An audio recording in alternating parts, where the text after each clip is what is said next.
Hi folks, we're back for round 2 here. This will hopefully be a little bit quicker of a little lecture note. So we're now diving into part 2 of the lecture slides for this week. And I think I mentioned it before, but maybe I didn't in part 1. All these slides are available on Canvas. You can get a copy of them if you want to take notes and follow along. So in part 1 of the lecture, we talked about nonlinear growth models. So we talked a little bit about the conceptual motivation behind them. Why would we want to model nonlinear change? What is nonlinear change? How does it work? What are some examples? How does it work mathematically? And then a goofy example using the tortoise and the hare, thinking about change over time. So in part 2, this one is more sort of technical. So there are a lot of reasons, maybe conceptually or theoretically, based on your theoretical framework or prior research, why you would want to look for nonlinear change over time. That's something that kind of fits well with a lot of research. This extension that I'm going to show you now, which is what are called heterogeneous variance component models. This is more I call this an under the hood, like under the hood of your car type solution. This is not something that you're going to use every day, but particularly if you have a data set that has a lot of waves of observation. So again, 5, 6 or more. It might make sense to consider this kind of a model. This model is just going to help you ensure that you have specified your kind of underlying components of time correctly. It's not necessarily going to help you answer a research question that everything else that we've covered about growth models won't. So that's why I'm not going to spend as much time on it, but I do want you to know that it's out there. So earlier in part 1 of the lecture, we talked about incorporating quadratic and cubic terms in our multi-level models, thinking about nonlinear growth. And that's a really important step in model building if you have the kind of data set that can support looking for that kind of growth. Again, you don't want to be like the lemur and try to fit a exponential growth model with only 2 data points. So now we're going to go just a little bit further and talk about what these fancy heterogeneous variance structures are. So what the heck are we talking about? What is a heterogeneous variance structure? So the key is in the name, heterogeneous. So if something is heterogeneous, right, it varies. It's not the same at all points. And so a heterogeneous variance structure is just a more flexible way of modeling the stuff that we can't explain, the residual, the unexplained variability in our outcome. So up until this point, everything at level 1 of our multi-level model, we've sort of rolled into this random variable that we're calling E, or epsilon.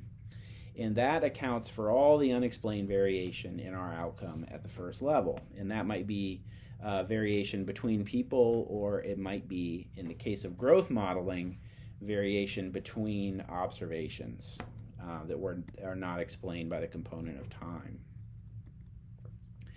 So basically what that means is this one variable is assumed to sort of encompass everything about change that isn't actually being explained by the growth model. It all kind of gets put into that one bucket.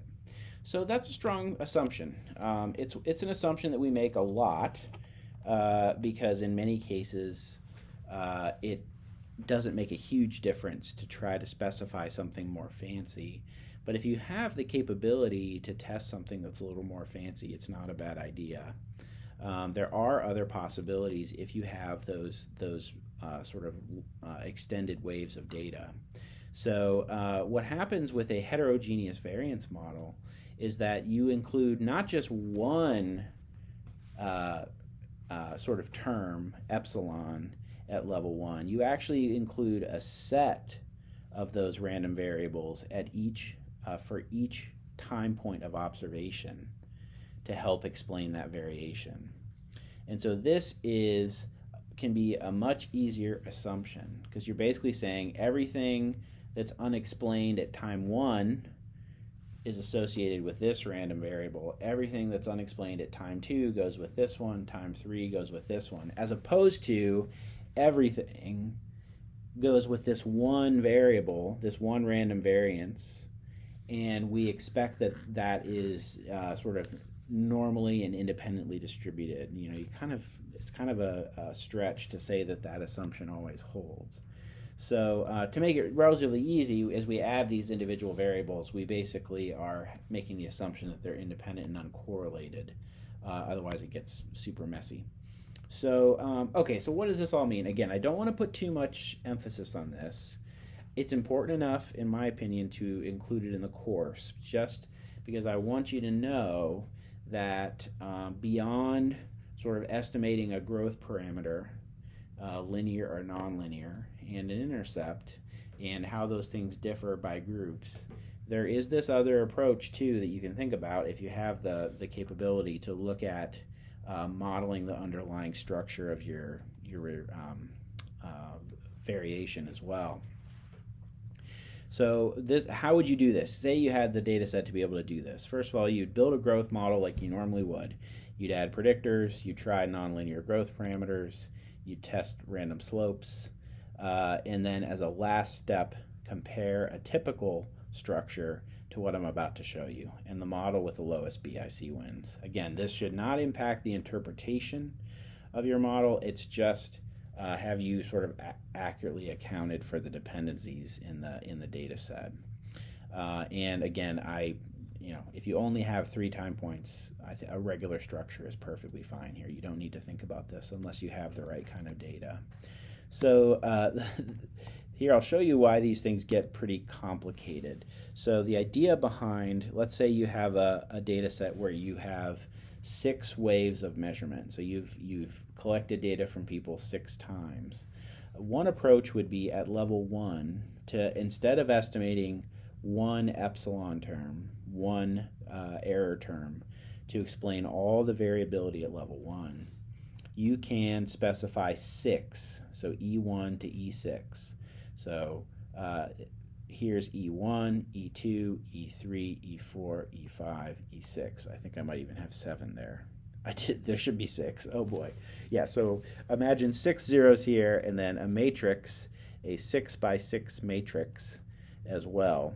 So each of these, so sigma 1 here is the variance in the unexplained of unexplained variability in your outcome at time 1. This is variance in your outcome at time 2, time 3, 4, 5, and 6. And just to keep it simple, we make this assumption that these terms are uncorrelated with each other, because if not, we're going to have to estimate all of these zeros. And oh my goodness, is that a mess. That gets really, really messy really quickly. So it's much more complicated than what we typically see with a 2-level growth model, where everything gets thrown into that one EIJ or ETI term.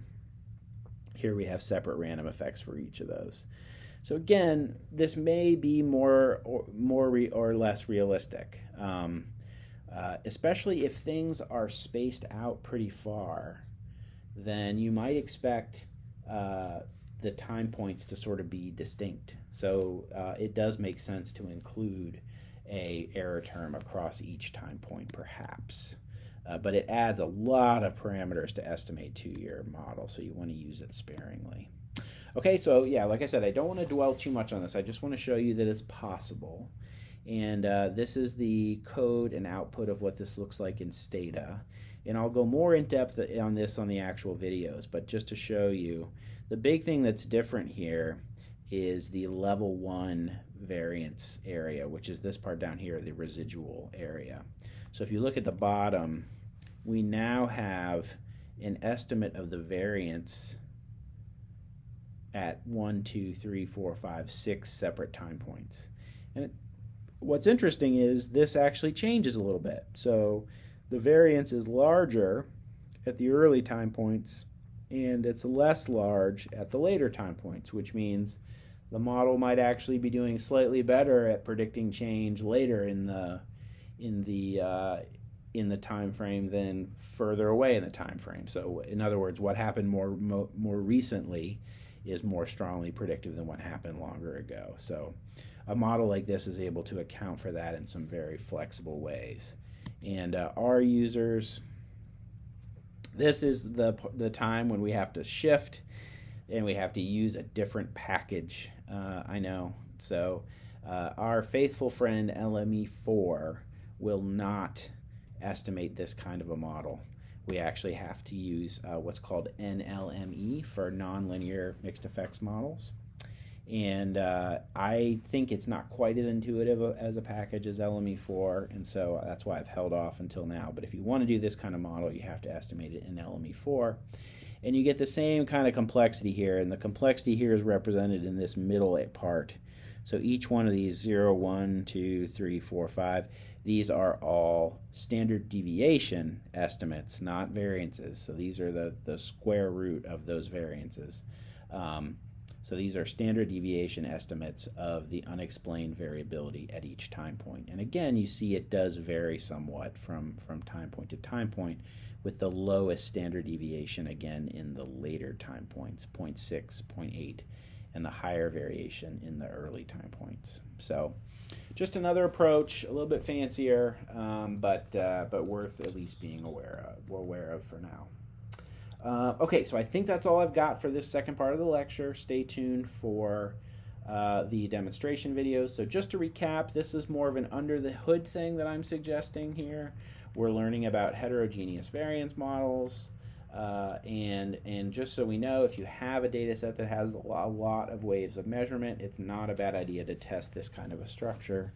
It may be more realistic to the conditions in which the data were collected to use this kind of an approach. So that's all I've got. Thanks for sticking with me, and we'll see you soon.